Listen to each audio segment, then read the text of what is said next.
Less is more, and more is mediocre. This is a core tenet of Essentialism, a life philosophy popularized by author Greg McKeown in his book Essentialism, The Disciplined Pursuit of Less. This philosophy challenges the cultural norm of doing it all, and instead advocates for focusing only on the vital few activities that make the highest possible contribution towards one's goals and values. When it comes to being ready to improve and choosing which problems to address and which ones to put aside, this value is absolutely necessary.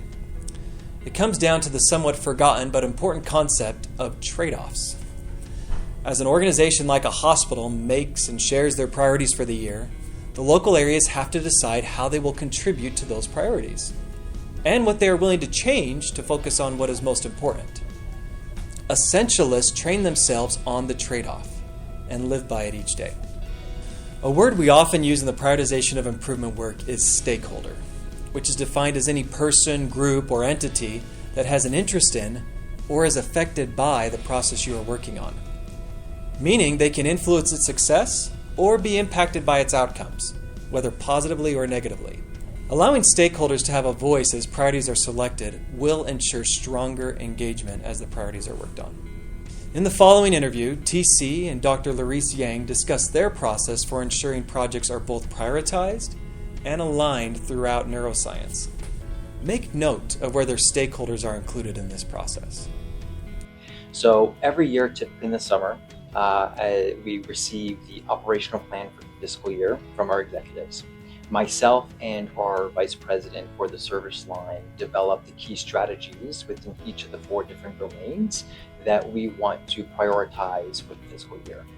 I then typically sometime in early August to late July, I have my frontline leaders come in, so our assistant managers, our clinic managers, and even our supervisors who oversee the daily operations come together, and we spend a few hours of brainstorming based upon the strategies that we would like to execute and plan for the fiscal year.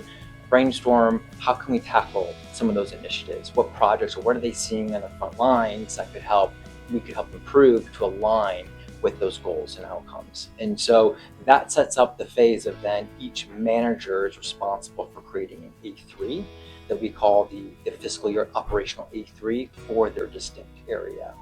From there, once we have that plan in place, we engage with our physician diet partners and our leaderships to obtain their feedback on which strategies should we maybe prioritize more than others, and or if there's anything we're missing that we should look at to incorporate into the fiscal plan.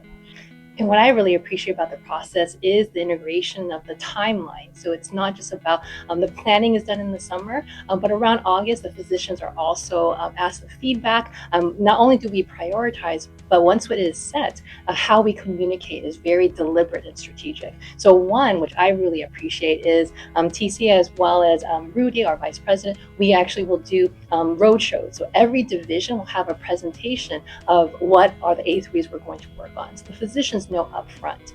In addition to that, we have our quality councils, which are quarterly, and of course our ICDP. Around this time, we're doing at the same time and making sure that everything is aligned. Just like we use the A3 to guide our problem-solving work, there are tools to assist with prioritizing.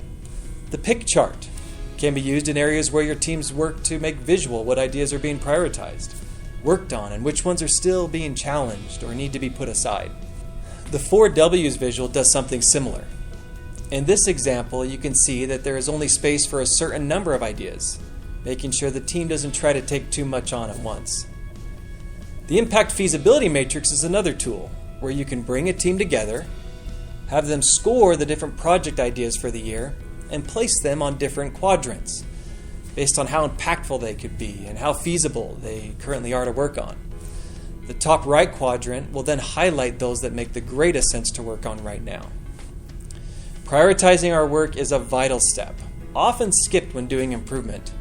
Practice using these tools and you will find them helpful in maintaining focus for you and your team.